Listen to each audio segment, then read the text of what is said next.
Joining me today is Rashad Payne. Rashad is a professional level football player who got his start on a minor league team before moving up to the National Arena League with familiar names like the Orlando Predators, Jacksonville Sharks, and most recently the Iowa Barnstormers of the IFL. Rashad had entered into the USFL draft pool and still hopes to land in the USFL for 2022. How are you doing this morning? I'm doing good, brother. Appreciate you having me on, man.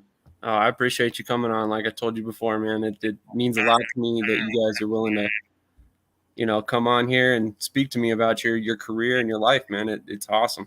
Yeah, man. Today's a crazy day too. It's been raining all morning, man, down here in Florida. So Really? yeah, I'm out here in Orlando. It's been raining all morning, literally storming right now. So Dang, that's crazy. It's nice and sunny here in Colorado, but hey, still 20 degrees. yeah, it's cold. No doubt. See, No. Eagles stuff in the back, man. Eagles fan, huh? Yes, sir. Die hard. Yeah. I mean, hard to see up there in the corner, but I'm a McNabb fan, and that's actually how I became an Eagles fan. So I've been a fan since like early 2000s. Okay, I'm a Bucks fan, so me and McNabb, us, we had our fights with McNabb. Absolutely, absolutely. Yeah, sure. You got the most recent championship there. So Yeah, I man. mean, Yeah, man. That was good. The city is crazy now, brother. The amount of traffic down in Tampa now, man, and the amount of things that it's fun, but at the same exact time, it's just very like crowded with people. But no doubt. yeah, Tom Brady brought a lot to the city, man. We appreciate him for sure. Absolutely. So what are your thoughts on his retirement then? Um, I mean, it's kind of bittersweet. I would have liked another year, but I feel like it's some things probably was going on in the background that we probably don't know about. So, it's a business at the end of the day. As you continue on in your career, you learn that. So, I mean, I appreciate what he did for us. He gave us one, get us started. So hopefully we can get a quarterback in the free agency or a trade, or hopefully Kyle Trask can step up to the plate. And he was good at Florida, so I feel like he can give us something. So we'll see what's up. Yeah, that would be interesting. It would be kind of cool to see him succeed in Tampa. No, for sure, for sure. Especially being like a kid that went to UF and stuff like that. I feel that'd be good. Exactly. Yeah, sir. So anyway, let's get to your career. I wanted to start with a question I kind of always ask people I interview. What age did you start playing football organized, and what inspired you to begin playing? I started playing football when I was young. Since I can remember, probably about 4 or 5 years old. I have this picture when I was a kid of me holding a football. One of my first pictures. I was like 3, so I think I began playing the game around 4 years old. I just always loved the game, man, and I was always a bigger kid and athletic. So I watched the game at home, and I went outside and we played pickup, and I tried to just reenact what I saw. So that was like that's kind of how my love for the game got started. Then my family, growing up in Tampa, we were a huge Bucks fans. So every Sunday, my grandma, she would cook and stuff like that. So we would always have that was like during like 2000 up to like 2004 season. So when they won the Super Bowl the first time and stuff like that, like I remember those years, man. We used to have cookouts every Sunday, man. So yeah, man, that's kind of how I began playing. I was around like 4 or 5 years old. Gotcha. So you were a Bucks fan when like the glory days of Derek Brooks and Warren Sapp. Oh yeah, bro. I've been a diehard Bucks fan since I can remember, bro. Like I love the Bucks, bro. Like so that's like I bleed Bucks, man. Hard to argue with that, man. Mike Allstott was one of my favorites back in the day. He was My favorite Buccaneer besides Mike is Rondé Barber. Rondé Barber is my favorite. Yeah, there you go. That's my favorite. That was a hell of a team, man. That was a hell of a team. Yeah, it sucked to see how it got blew up, but like I said, it's a business, man. Yeah, happens with every team at some point. It's a business, bro. Absolutely. So on another note, sorry. Some players have a bit of an attachment to their number, almost as if it's a part of their identity. Throughout all your years of playing, do you have a number that holds significance to you? The number 4, 44, number 4. And now that you can wear single digits at the highest level, I thought that's cool. So number 4 would be my number. But yeah, number 4 because I got 4 brothers and we all grew up together. And I have this tatted on my hand. It's a 4 on my hand, and pretty much it signifies me and my brothers and stuff, and how we just all push each other to be the best. And I feel like if I have that number on me, like they're always with me wherever I go, and they motivate me, man. We motivate each other. So they all live down in Tampa, so I'm the only one out here in Orlando. But I go back and forth, and I see them all the time. One of my brothers, he just had his first kid, so I'm an uncle to him, and So it's exciting, bro. It's exciting times. Congratulations, man. That's awesome. Always fun to have a little munchkins running around. That's for sure. Oh yeah, man. We're getting older now, man. It's crazy.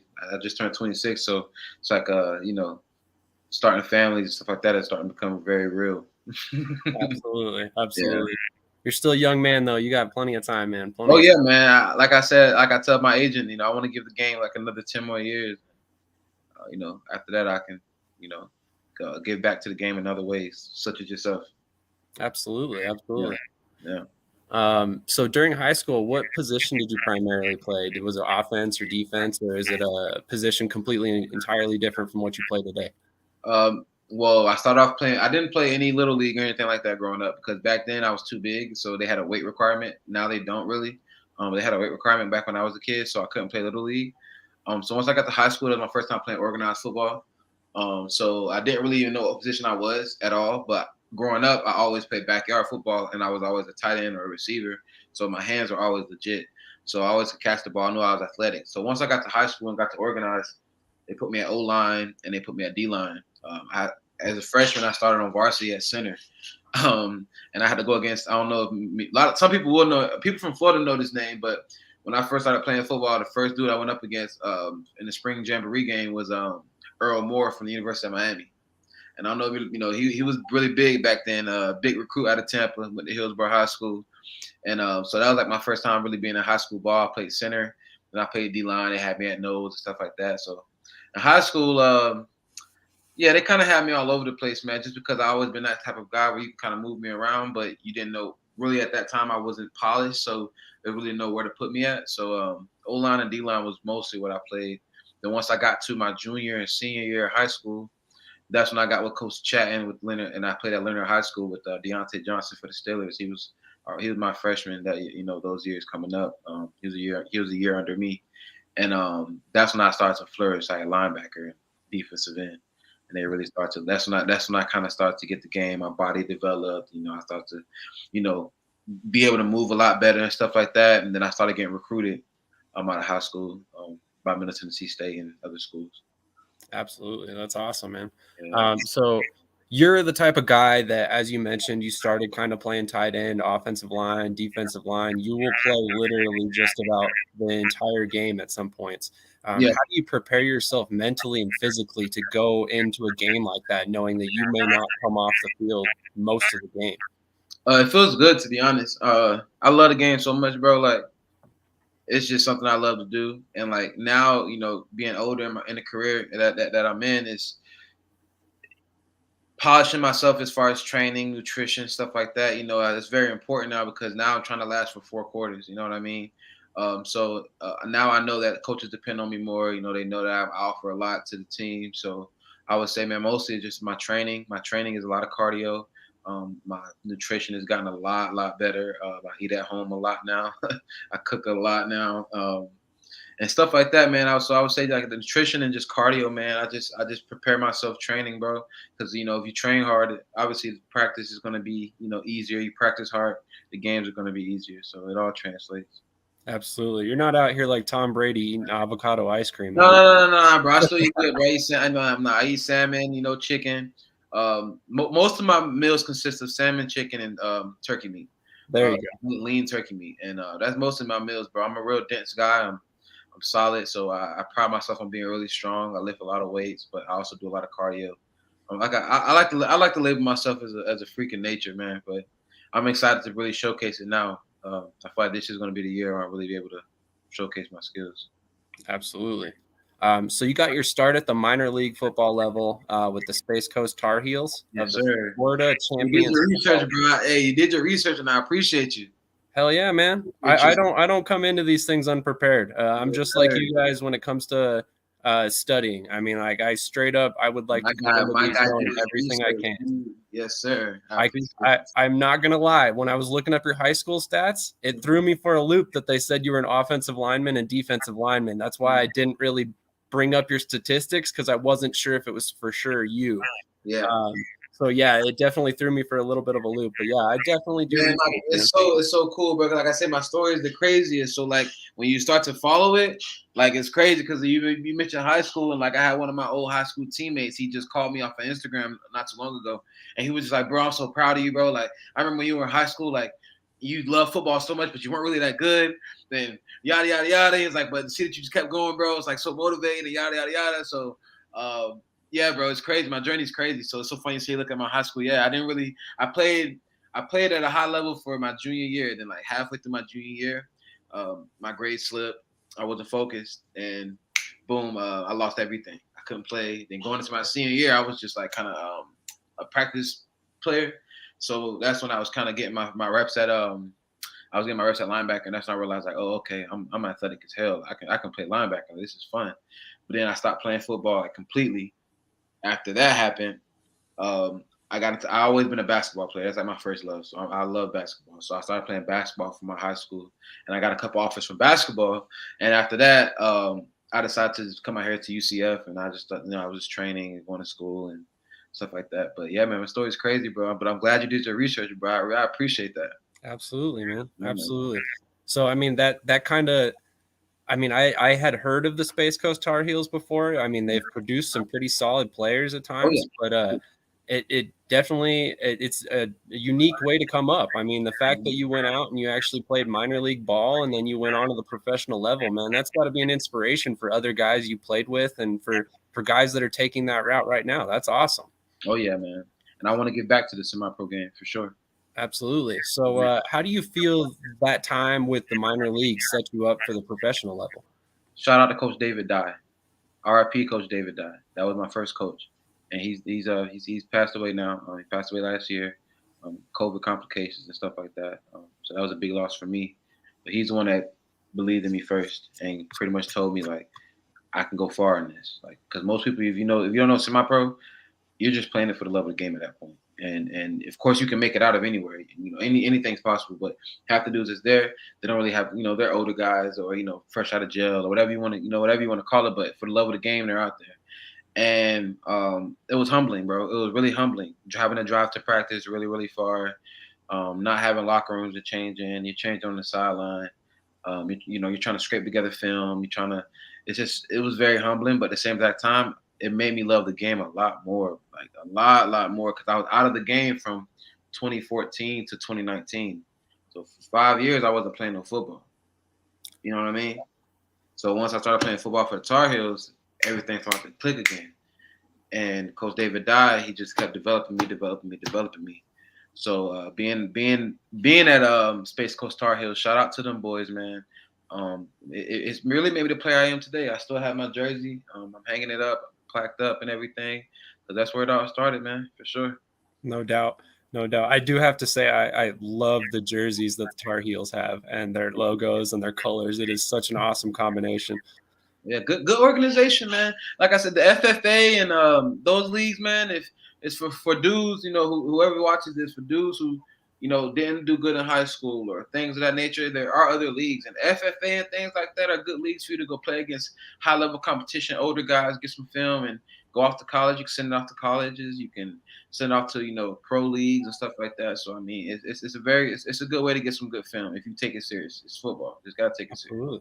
Absolutely. Yeah, I mean, obviously, you're proof in the pudding, man. I mean, you were able to make it to the professional level based off that. I mean, I wasn't aware of that, but I hadn't realized you didn't play at all in college. Oh, yeah, bro. From 2014 to 2019, bro, it was no football. I was in college, living college life, bro. I was at UCF partying, enjoying myself. Football wasn't even in my radar. I was playing basketball, of course, staying in shape and things like that, but I wasn't even playing no ball, man. I gave it up. And then once I was in Maryland for holidays, me and my lady, and we were in Maryland for holidays. And on my drive back to Florida, I was about to pass the Florida, line. And I promised myself, I said, I'm going to do this. I'm going to get back into football. I could do this. And ever since then, bro, I didn't look back, bro. Well, you proved yourself right. That's for sure. You can do this. A lot of sacrificing, for sure. No doubt. I mean, playing minor league ball and then later on in your career, you played for the spring league, which from what I understand does not pay you either. You're out there putting film on tape and you're just literally trying to make an impression on coaches at another level, correct? Oh yeah, big time. And I mean, I'm not gonna say that all the way because like my first time going out in Atlanta, I did have to pay out of pocket just going out there. My first time out there was that type of pro league, but they did house us with the hotels and stuff like that, and they fed us and stuff, so it was cool and whatnot. But then once I went to Japan and we had a game against, to Texas, we had to play against Japan. I was out there for a week. The spring league had an all-star game that was in 2020, right before COVID, and I was out there with Zach Mettenberger. He was our quarterback, and a couple other dudes that was out there. Paul Dawson, he was my linebacker. That's the dude I was really picking his brain and stuff like that. But Brian Woods, they flew me out there, man. They took care of me, man. So yeah, man. I mean, it was cool while it lasted. Shout out to Brian Woods. They gave me that was a good experience, and I appreciate them for allowing me, a small town guy, and I mean, well, big town guy, but didn't come from nowhere. I didn't play in a college or anything like that. So going out there with those guys, when I had to introduce myself, and those people found out I didn't play in college, bro, and I was out there with these D1 dudes and ex NFL dudes, I inspired them, but then it inspired me. But I just appreciate Brian Woods for giving me the opportunity to even do that. You know what I mean? Absolutely, absolutely. I mean, like I said, it's a chance for you to get your play on tape against top level competition, like you mentioned. Oh, yeah. And I showed I could play with them boys at a high level for sure. Absolutely, absolutely, for sure. So, excuse me. I noticed in 2019, in the first week of the season for the Tar Heels, you actually blocked a punt. And was that based on film study, or was that something you saw pre-snap? Bro, you're the man, bro. You doing your research. Yeah, man. First game of the season, that was my first game. I came off the bench, and I don't know, just being from Tampa, man, like we find ways us athletes, we find ways that we can impact the game in any other way. So shout out to Isaiah Rogers, who plays for the Colts now. This is a guy who I really watched film on when it came to blocking punts because I see how he would time it because it's something that's like one of his things he did in high school and even at UMass he did that. And I started to like watch that on film. So I was like, man, I got to make a play in the game. And I just shot the gap, bro. Like I shot the snap, I shot the gap. And once I stuck my hand out, I hit the ball. I couldn't believe it. Oh, snap. So yeah, it was a big play. Big play. But they do some film study. Shout out to Isaiah Rogers, Tampa boy, man. That's awesome. Yeah. I was going to say that ended up actually being the first score on the game, correct? Yep. I was going to say it turned the whole tide of the game. You guys ended up winning the game, correct? Yep. Oh yeah, man. I look all into your guys' background. I like I said, I like to be prepared. It's important. I mean, you guys have a story to tell, and I mean, a lot of you guys, you seem to get lost in the wash, and it's not really fair because you're out here putting your life on the line for this game, and somebody needs to be out here actually showing what you guys are capable of and actually talking about what you've been through and what you've done up to this point. Because I mean, dude, your career has been it's been a whirlwind going through and watching as you jumped from minor league football to the spring league, and then later on with the arena league, and just how you keep trying to progress your career, even though you've basically done everything you could possibly do to this point. You just keep pushing. Oh yeah.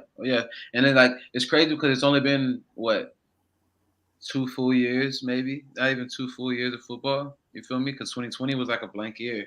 Mm-hmm. Thank God for the spring league against Japan. I got fam, and then we'll talk about that later. But training with Chris Chambers and Mike Tannenbaum.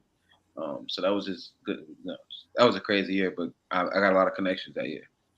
Apparently, my research failed me a little bit. I did not find out that you trained with Chris Chambers or Mike Tannenbaum. Oh yeah, man. Chris Chambers is my mentor, man, and Mike Tannenbaum is one of the first GMs that actually got to see me work out and spoke some life into me as well. So shout out to both of them. But yeah, Chris Chambers, I stay in contact with him to this day, man. That's my guy. That's awesome. I remember watching him as a kid. He was awesome. He tells me every time he sees me, he's like, bro, your hands are like, I try to tell people, man, like tight end is like really my position, but if I had to hop on someone's field right now, I wouldn't play it because of how much I would have to be developed in it. I don't want that to give me a chance where I don't make a squad. So I would like, hey, put me on defensive side. I can play linebacker. I can catch the ball too. So, but yeah, man, he always tells me he'll tell anybody. My hands are weak. Yeah. That's awesome. That's super awesome. And it's those connections that you make that definitely make a big difference in the world like this. Shout out to LinkedIn, man. Absolutely. So like I said, you were in the spring league, so you obviously developed a little bit of a connection with Brian Woods. Did this have anything to do with you wanting to be in the USFL? Yes.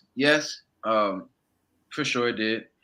Thinking that connection would hopefully, get your boy in the door somewhat. But like at the end of the day, it's a business. You got to fight through the business side and the politics side. So I understand they got to do what's best for their league and whatnot. So if my number gets called, or I get opportunity, of course I'll go show my skills. They know what I can do. They know what I bring to the table. Like I said, they gave me one of my first opportunities to play at a high level in the spring league, and I'm out there against Japan, being in Texas for a week, and playing at Dallas Cowboys Stadium. So they gave me a couple opportunities, experienced a lot of things, coming up so young in this game. So for sure. And like I say, good luck to the USFL and the guys that got drafted, man. I'm excited to see what the product they put out there. It's a lot of competition between them and the XFL, so I feel like it's just going to be good in general, just for the dudes who are coming up and trying to make a name for themselves. Yeah, I always say more football is good football, especially Yeah. for guys like yourself. I mean, the more leagues we can get out here and get you guys on TV, and hopefully people will see what you guys are capable of. Because like I said, there's a lot of dudes out here that did not get a look in the USFL that deserved one. And I'm hoping that this USFL combine that's coming up gives you guys looks from other leagues, if not with the USFL. Yeah, for sure. But following the Atlanta showcase, was that when you actually received your offer from the Orlando Predators? No, I actually had already played with the Orlando Predators prior to going to Atlanta. Really? I signed with Orlando right after the Space Coast Tarheels season. I actually didn't know what the heck I was going to do. I was laying in my bed. Didn't have a job or anything. I was like, okay, what do I do? I was like, oh, I guess I work security. So I worked security for like a couple of days. I was laying in bed and I got a call from the GM, and he was like, come to practice. Came to practice, and that was my first time signing a contract. So I hadn't even been playing football for 3-4 months, and then I was pro. Wow. Let's do it. So I signed my contract, and I was on the road that next week, and I was in North Carolina. And we played against Greens. Was it no? It was in Carolina Cobras. So we were in we're North Carolina Cobras. Yeah. Yep. And my first time on the road and being a pro and hotel room and just all that type of stuff. Like, it might sound, people might hear that and be like, man, that's normal. We did that in college, but I didn't experience that until later on in life. And I was like, okay, so this is what it's like to be on the road with your team, and meetings in the morning downstairs in the hotel room, and you got breakfast, and chilling with your teammates. I didn't get all that type of stuff, so everything was fresh. 2019 everything was fresh. That's awesome. So it was probably just not a once in a lifetime experience, obviously, but one of those experiences that you hold with yourself for a lifetime. Yeah, I had that whoa factor for like all the way up until after Japan and Texas week. I had a couple coaches really get into me and like, yo, wake the hell up. If you're gonna do this, then do it. You know what I mean? You got to practice and play and consistently. Yada yada yada. And I always felt like, me being that guy who didn't come from nowhere, the coaches always coach me harder, bro. Like, if I made a mistake, like even now to this day, if I make a mistake, they're on me a little bit harder, which is cool because I like it. It lets me know that you see that I can be great. You know what I mean? But at the same time, y'all don't want me to feel like, this is a handout, or like, this is all for no reason, or I got lucky or something, which I get it. I'm a humble guy, so I can take, humbling myself before my coaches and stuff like that. But yeah, man, it's like it was a learning experience for sure, bro. Everything. So I had that whoa factor up until after I left Texas, and once I got back home and I got back to training, I said, oh yeah. Okay, so I had my timeline a little bit off, obviously, like I mentioned. But so with you being a member of the Orlando Predators, how did it work that you were still able to compete in the spring league as well? So the season ended, and right after the season ended, I got the email from TSL to come to the showcase. So it was like, boom, boom. Okay, cool. Going to the showcase in Atlanta. Took the Greyhound out there. Horrible experience. So I never took the Greyhound again. But took the Greyhound out there, and once I got out there, I got off the Greyhound. Couldn't even find an Uber or anything, bro. So I had to literally walk like 3 miles to my hotel. It was crazy, but it was cool. Got to the hotel, checked in, everything was cool, and then that was right after the Orlando Predators season. So that's awesome. Mm-hmm. So walk me through the differences between the spring league and the arena league. as far as just how they approach the game, how they treat their players, coaching? Well, first off, the only difference between the real difference, the two main differences are outside and indoor. Obviously, you have 11 players on the field versus 8. Then you have you're getting paid in the arena and you're not getting paid with the spring league. So it's just the only differences. But now, as far as taking care of your players, depends on what organization you're in. Spring league, they took care of it the best they could. It's a spring league. You're not there for that long. Feed us pizza and whatever else they can. But being in arena league, they take care of you on the road. They make sure you're good. But like I said, it depends on the organization. Orlando Predators, great organization. Jacksonville Sharks, great. So excited for them, and I'm back playing with them, but we'll get on that later. Yeah, that's a great organization. Albany Empire is great, another great organization. Some other ones in the IFL. So it all depends on the ownership, man. Their ownership's going to invest as much as they want to their players. End of the day, it is a pro league. You're getting paid, and take care of yourself too. So, but yeah, I'd say those are the two main differences. But the athletes, though, you're gonna get the same, if not higher level, depending on what the game you're playing. You might play a game. You might have a game like Albany against Jacksonville or Orlando or somebody, and you got athletes on both sides. Absolutely. And some of those guys played in the spring league as well. So yeah, 100%. 100%. Honestly, I think a lot of people sleep on the arena leagues, but there's a lot of talent in those leagues. I pray that they come back into people start to actually think about them, and because that could be another way too, man. Like I remember back in the day, they used to be on TV and stuff. You know what I mean? Yeah. So, hopefully the IFL and NAL can stop being trying to be bigger than the other ownership wise and just combine the leagues, and they can have a good 7 to 18 teams. That's TV time. That's bigger money. That's better for the players, better for the leagues. But like I say, it's a business, man. Everything's a business. Absolutely. I was just about to ask you, what are the differences between the NAL and the IFL? I mean, as far as two competing arena leagues. Unfortunately, I never got a chance to play actually in IFL. For the IFL is actually starting today. They started camp about a couple weeks ago. I was signed to Iowa, but due to some disagreements between me and the coaches, really me and Coach Dave, the head coach, we decided to part ways and allow me to go figure out other opportunities, stuff like that. So I never got a chance to play in IFL, but Iowa was a great organization, to speak with. They're very professional as far as over the phone, and what I did get to speak with them with. But the NAL, man, I have so much respect for them, man. I played in all different type of arenas already. I played the ViStar and Amway and other ones on the road in Albany.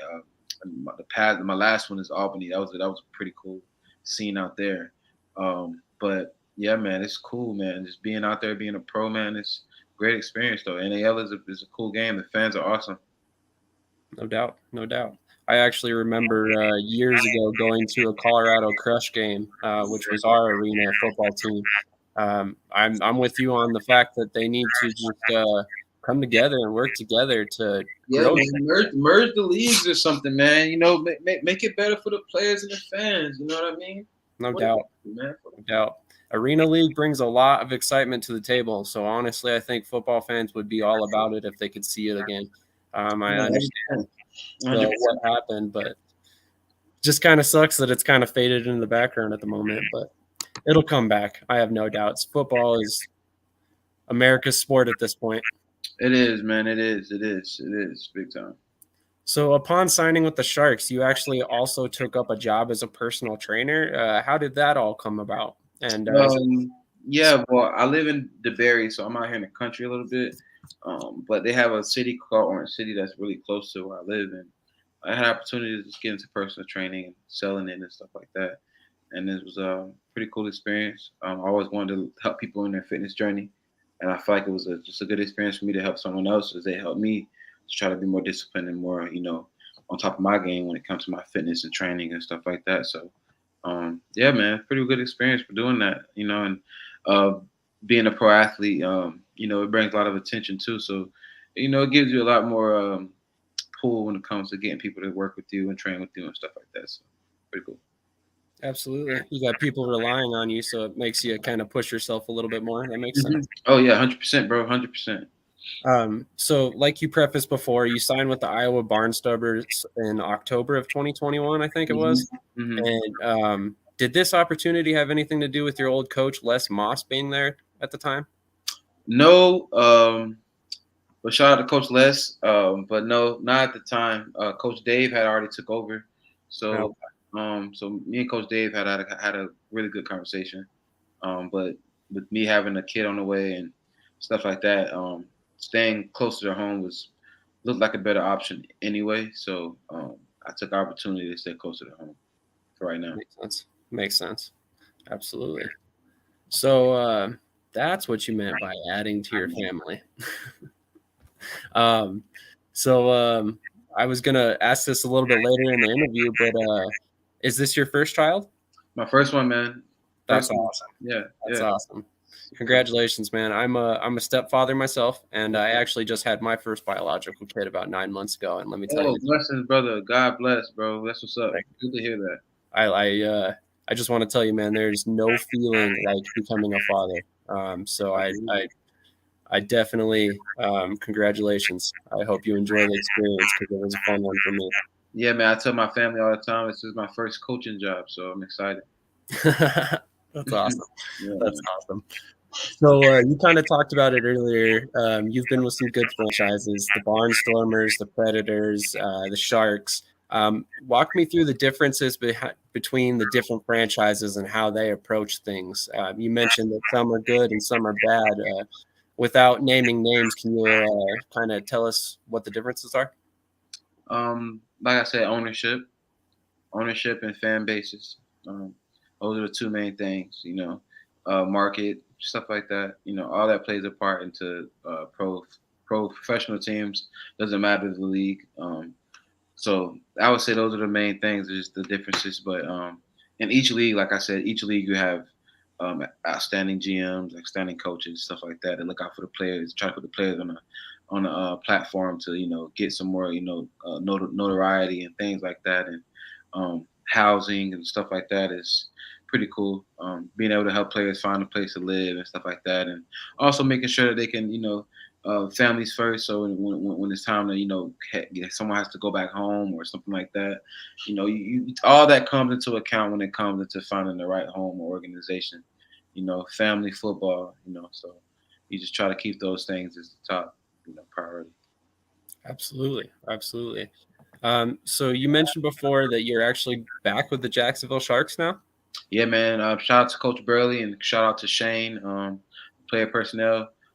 They brought me back. I'm excited for camp. We're going to see what happens. They're already kind of loaded on the defensive side of the ball. So with me coming in, I would just kind of be like that Swiss Army knife. Can play both sides of the ball. So talking with Coach Burley yesterday, I'll be playing fullback. So he wants me to catch a lot of tosses and run the ball a lot. So I'm going to showcase my abilities this year, man. So I'm really excited. Yeah, man, I'm really excited, brother. I bet. Yeah, so that's gonna be a good experience. So shout out to Coach Bailey for bringing me back, and we start camp April 9th and 10th. So we're gonna see what happens, man, and hopefully they keep your boy and we can have a good season. And if I have another opportunity that comes along the way, I pray that they'll allow me to do what I have to do for the right betterment of my family. Absolutely, that's awesome, man. That's so. Man, fullback, is that a position you've played at any level prior to this? I had my run at it a few times, but like I said, I'm a very athletic dude. So every time when I train in the off season, I don't just train at defensive end. I don't just train. I do running back drills. I do safety drills. I do, when I train with dudes that are receivers or this or that. So I try to mimic what they did. And every time, even when I was younger, like I couldn't play little league. So my friends got out of practice and stuff, and we played outside. I want to know what they did at practice. You know what I mean? And it's just like I said, I took a lot from the game. I watched the game a lot. I take a lot from it. So I don't think it's going to be a hard adjustment. I'm a big dude, so you just got to be ready to tackle me. And my main thing I'm focusing on now is just learning how to hold the ball, fumbling.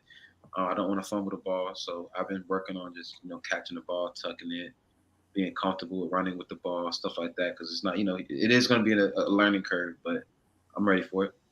Absolutely, that's going to be interesting to watch. I'm excited to see you play some fullback, man. Yeah, score some touchdowns, bro. I'm excited. no doubt. I was expecting you to say they're going to play you at tight end, but fullback is definitely a position could be. Well, because they don't actually run tight end in the arena game. They can still flex me out, or they can run me like on a slip screen or something like that. So I can still catch the ball. Makes sense. So once I get to camp and they see my abilities, it's going to be like I think once Coach Braley sees how he can use me and how he can dial up things for me, and really it's not even really about me, it's for the team, so we can get W's and get a championship back to Jacksonville. I feel like I can offer a lot to the franchise. No doubt, no doubt. I mean, obviously, I've been watching your highlight videos and stuff, and the workouts that you're posting, and you move remarkably well for a dude who's 6'4", like 265 pounds. I mean, you definitely look like you could play running back. It would be fun to see. Oh yeah, I can still dunk a basketball. I'm still explosive. Yeah, man. So I was originally going to ask this on the basis of the USFL, but you've played tight end, linebacker, and defensive end, and now you're tasked with playing fullback. Is there a position that you haven't played at the any level that you would feel comfortable jumping in and playing? No, I would say my main position that there's no position I'm not comfortable playing, but I feel like if I had to tell a coach or organization how to use me, being outside, um, I would want to be like a box safety. I would want to cut weight down to like 235, 240, and just be a box linebacker. Not even to say like a box linebacker where you can use me in pass rush, you can drop me back, I could play the zone, I could play the seams, stuff like that, man. I'm just so ready to showcase what I can do, man. I feel like I want to leave my mark on the game, I want to leave my mark on the game, and I feel like I can offer a lot, and I feel like there's not many people that can do what I can do at my size and weight. So I'm not cocky, I'm confident. Yeah, it doesn't come off as cocky at all, to be fair. Honestly, I think you're just literally speaking the truth. I mean, like I said, you're a guy who moves like a running back at 265 pounds. So, I mean, if you could go out there and play safety, I mean, I have no doubt that you would succeed at that level in that position, especially in the box. It makes a lot of sense. When we spoke off camera, you said you had some business ventures you had coming up and that you wanted to speak about. What exactly were you alluding to, and what are you getting involved with? Well, I'm getting ready to drop my brand, and it's going to be a collective with me and my uncle and my brothers. So we're going to get ready to drop a collective soon. Then outside of that, me and my fiance, we're getting ready to try to jump into the real estate market and learn how to invest in properties and things of that nature. And I feel like with us having a kid on the way, I feel like it's past time, but it's even more time now to just start figuring out things that can help us out outside of football. And with my fiance just being, she graduated from UCF. She's very smart. She can get any job she wants. She makes good money. She makes a good living now, and I feel like it's just time for us to put our brains together and make something big for our family. Absolutely, absolutely. So, in case you didn't catch that out there and YouTube land, he said fiance, so that means he's on his way to getting married as well. So congratulations on that as well, Rashad. That's I awesome. appreciate that, brother. Yeah, for sure. So now I had kind of mixed up some of my questions here. I had a timeline going, but I'm going to leave you with one last question. Have you watched both drafts for the USFL go by, but there's still an USFL combine up for guys who didn't hear their name called? We spoke off camera, and you mentioned that you fully intend to attend this combine. Has your thought on that changed at all with the Jacksonville offering you again, or are you still planning on to go showcase your abilities there as well? It's definitely in the air. Definitely in the air. Because I don't.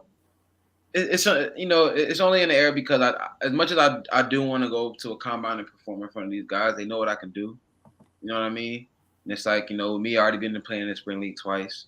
I'm like, you guys know who I am. You know what I can do. So I just felt like if this league is for me, it's for me. If it's not, it's not. We got the XFL coming around. I really feel like The Rock is he's gonna put together a pretty good league. I really do feel like that. So we'll see what happens, bro. So I have some time to make a decision on it. And obviously, before I do make a decision, I'm gonna talk to my agent. After I talk to my agent, I'm gonna talk it over with my head coach and make sure everything is squared away and good on that end. Just to take some ideas and just to see what's the best decision for me. Because right now, I'm not making decisions for me no more. The sacrifices for my daughter now too. So just trying to make sure I make the right decisions, man. That's awesome. I mean, obviously, you got a lot to think about now with an impending marriage and a daughter on the way to think about with all your decision making now. So I could definitely see that factoring in a big time. So congratulations on getting an offer from Jacksonville and being able to stay close to home, man. That's awesome. Especially with, like I said, your daughter on the way. That is a huge deal for a parent, especially at your level where you're on the road constantly. Yeah, like I said, shout out to Coach Burley for allowing me the opportunity to possibly stay close to home and play for Jacksonville and bring home a championship.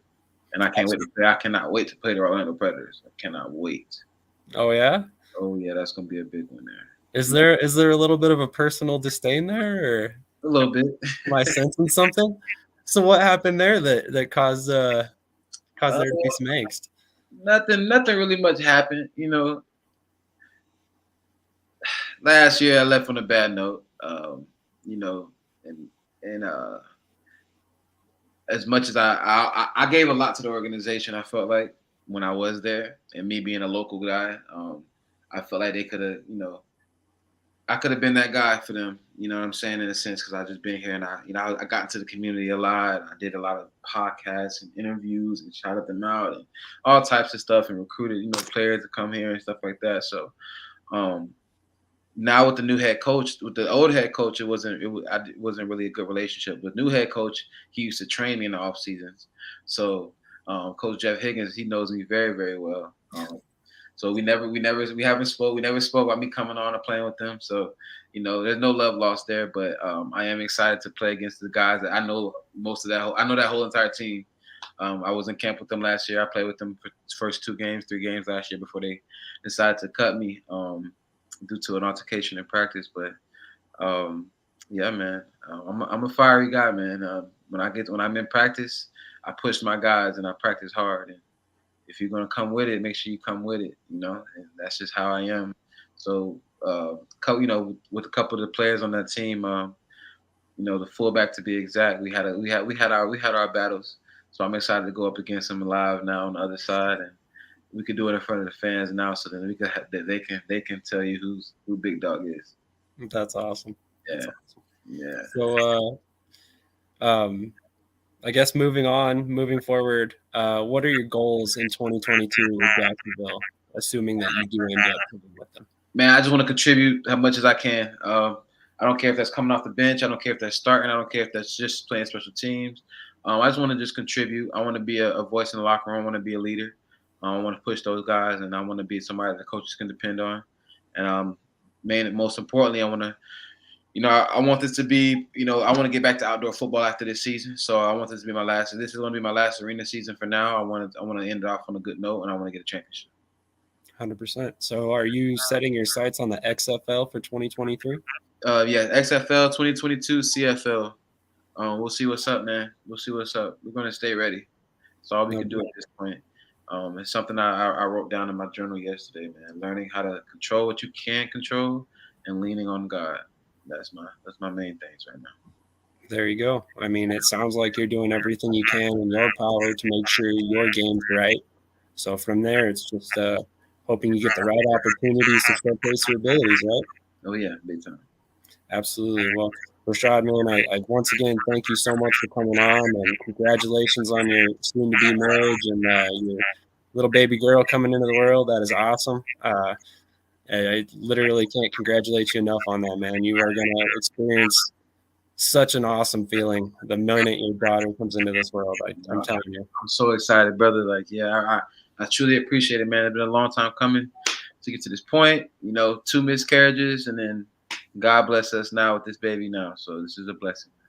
Oh man, that I can't believe you guys went through that. That has got to make this whole situation that much sweeter, man. Oh yeah, man.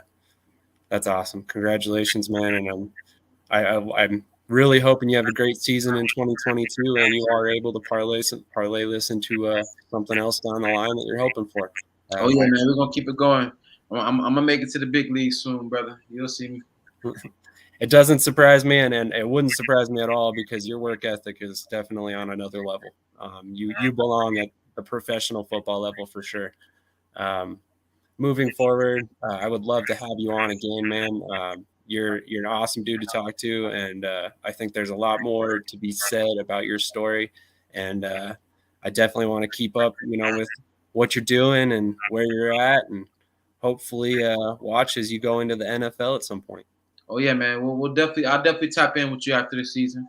Once camp starts, I'm gonna be fully locked in, and I obviously keep you updated, shoot you the link to the games, and make sure you can tune in whenever you get a chance to. But yeah, man, I'll be locked in. So after the season, we'll tap in and see what happens after that, man. Sounds good. Please do, man. I will definitely watch all of your games this season. For sure. So, like I said, I'm hoping to see nothing but success for you going forward, man. And once again, thanks for coming on, and best of luck in everything going forward. Appreciate it, brother. Have a good rest of your day, buddy. You too, man. Appreciate it. Have a blessed one. That was Rashad Payne. And as you could tell, just a genuinely good dude. I've been extremely lucky to meet several guys that have been just the best human beings that you could possibly ask to meet. And Rashad's another one of them. He literally just joined the channel strictly because I asked him to, and he was nice enough to come on. And even after everything that he's been through, he's just a good dude, and he's got a good outlook on life. And I'm super happy that I was able to meet him. And moving forward, I can keep in touch with him and hopefully see him achieve all his goals at the next level. Once again, thanks for everybody who watched this. Check out Rashad's games in the future and keep up on his career. Go watch his highlight videos that I posted in the chat, and let him know what you guys think and send him some love. He definitely deserves it. He's a good dude, like I said, and he deserves all the success coming his way in the future. Thanks for tuning in.